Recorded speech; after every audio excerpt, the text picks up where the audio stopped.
The NAACP is dead wrong trying to tell these student athletes not to go to these schools in the South because of so-called votes being taken away in the South. Now, I happen to notice that they only mentioned two sports, football and basketball, which are sports that boys play or young men play. They didn't mention track, they didn't mention tennis, golf, they didn't mention swimming, none of this other stuff. But they say they're gonna hold out athletes from going to these schools as they should or whatever. Now, it seems like it really is a shakedown going on. They're basically telling all these schools, you're about to make our money well go dry by eliminating the representation of black people that might donate and contribute to our nonprofits and all this other garbage.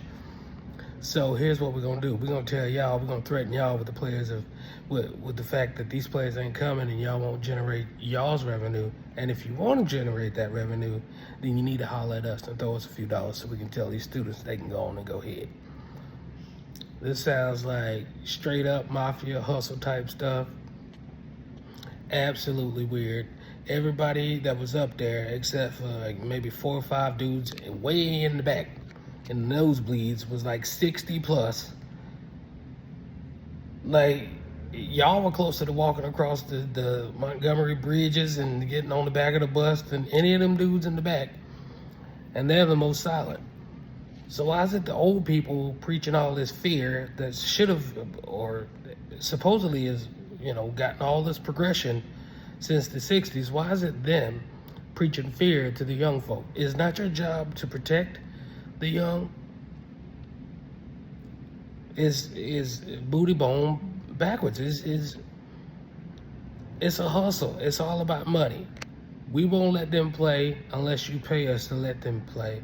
Otherwise, you won't get paid. It ain't got nothing to do with nothing else.